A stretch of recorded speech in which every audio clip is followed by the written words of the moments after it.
हाय मित्रांनो, मजेत का मग? वातावरण पहा किती भारी.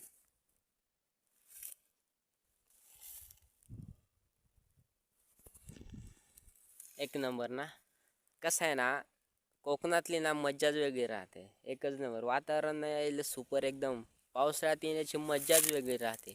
माझं मामाचं गाव आहे इकडे सुरगाणा तालुक्यात मोदळपाडा म्हणून. तिकडे जर आलं ना पावसाळ्यात यार मन रमून जातं. अजिबात निघायचे काही विषयच म्हणजे अजिबात मनच होत नाही. माझं बालपणच गेलं इकडे मदरपाड्यामध्ये म्हणून काही गोष्टी लई मला लई आवडतात. आस लई असते मदरपाड्याला यायची मामाच्या गावाला. जबाबदारी पायी आता येवत नाही जास्त. कधी मध्ये चक्कर झाला ना तर लई आनंद होतो. फक्त पावसात सध्या येवत नाही काही गोष्टी कामाचे येणे. तर कसं आहे प्रत्येक माणूस ज्याच्या त्याच्या जबाबदारीला लागून जातो मस्तपैकी.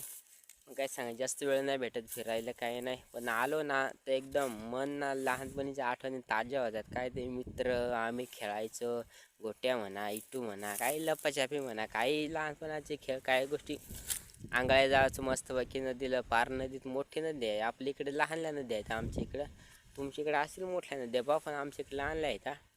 मस्तपैकी फिरायचो. काहीच काम नाही मस्त. फक्त सकाळी उठला ना चहा पियाचा जेवण करायचं नदीला. दिवसभर उन्हात तानात काही कशाचं टेन्शन नाही कशाचं काहीच नाही. फक्त उन्हात तानात फिरायचं मज्जा करायची एकदम एन्जॉय. जसं जसं मोठा झालं ना तशी मज्जा अजिबात राहिली नाही. एकदम डायरेक्ट संपूनच गेली. जबाबदारी पडली ना टेन्शन आलं काय गोष्टीचं काय सांगायचं आता. बाकी लहान होतो ना मामाच्या गावाला मज्जा म्हणजे ना मी मोकार करेल नाही सांगायला गेलं तर आपली भाषेत बोलतोय. मज्जा म्हणजे एकदम मजा करून टाकले. मामाचा मुलगा लहान होता आम्ही मित्र आमचे मस्तपैकी जायचं नदीला.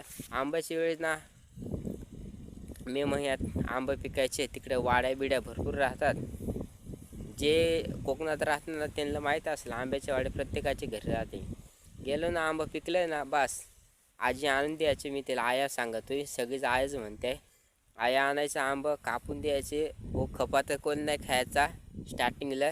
कोई तर मोकळे झाले का कोई आपणच खायचो. हो लहान ना त्याच्यामुळं काय कोई बार खाऊन पूर्ण माखून बिखून एकदम पूर्ण माखून राहायचो. खायचं तवधर खायचं बस. खाऊन झालं ना का बस फिरायचे मागं काहीच नाही. फिरायचा आंबं खायचे बस. भांडणं काही विषयच नाही लहानपणातली. भांडणात पण मजा होती लहानपणातली. उन्हात फिर तिकडे फिर हे आंब्यावर चढ त्या आंब्यावर चढ. तर एक एक आंबा पिकेल दिसला ना तरी खुशी वाटते. आणि आता पुरा आंबा पिकेला असला ना पुरा आंबे झाड पिकेला असले ना तरी पाडूशे वाटत नाही. हा बदल झाला आता. म्हणून मित्रांनो सांगायचा उद्देश एवढाच माझा. लहानपण जोपर्यंत आहे ना तोपर्यंतच खरं एन्जॉय राहतो.